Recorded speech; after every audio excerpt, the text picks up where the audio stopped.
This spot was originally designed for the tour guides, but since the invention of the selfie, we've all abandoned it to the general public. It gets pushed out of the way enough times that we just let people go out on their own. So, but go ahead and take, it's the best shot out here for a panoramic shot, selfies, all that. There's no railings in the way of your photo, so go ahead and do that. Shows above the plains where we're standing right here.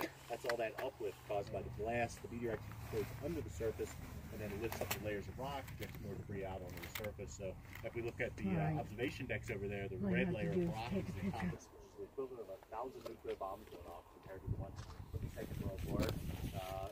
But this is actually a small crater on our planet. If we compare it to the Chicxulub crater in the bottom of the Gulf of Mexico, that crater is the one that coincided with the extinction of the dinosaurs.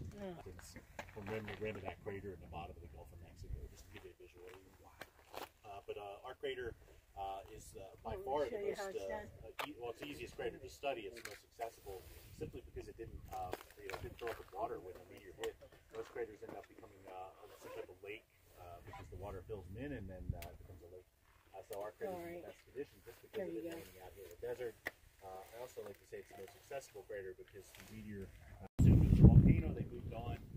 But over time, all the local people were picking up all the meteorites and selling it over to the railroad trading depot. The guy at the trading depot, he tells all the locals to pick up all that iron ore out in the desert and bring it in, and I'll buy it from you. So basically, he's buying it as iron ore, he marks it up and resells it as meteorite. So he's actually making a huge profit selling it back east and west to museums, collectors, and universities. He hears that they have a box of meteorite, and he takes a look at it, and he can't believe that it was found on an impact crater. So he decides to come out and study the crater.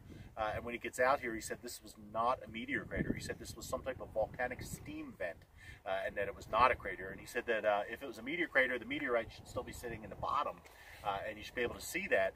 So he declares that this is a volcano, and it's put on, just kind of put on the map as a volcano.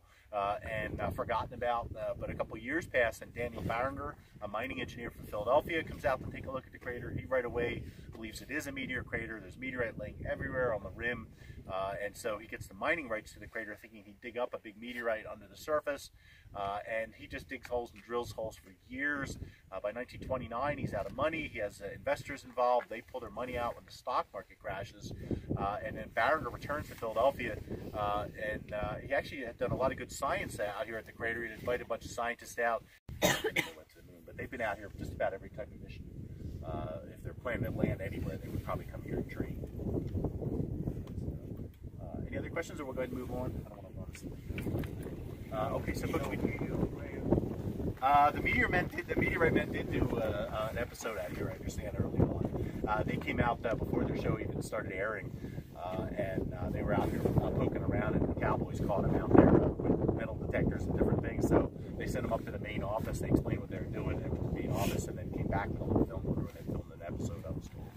But yeah, we're open to any type of film crews for documentaries and things like that. So, Ozzy Osbourne's supposed to come out or something too. So whatever show he's doing now. But yeah, we get groups all over. We've done Cosmos series, Neil deGrasse Tyson. We've had the Weather Channel out. So, but okay, folks, and we do have to stay as a group. So please stay with the group as we're heading down the trail here.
Yeah. magnet, it holds to it. Yeah. That doesn't.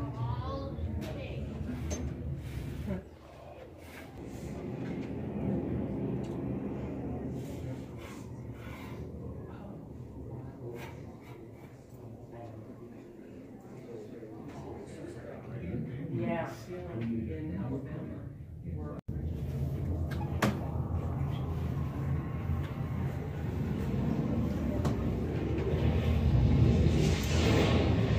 Out of the crater. Most of the meteor melted at the shock of impact, and much of it spread as a large plume produced by gases released from the impacted rock. Some of the melted meteor reformed as sand grain-sized metallic particles called spheroids.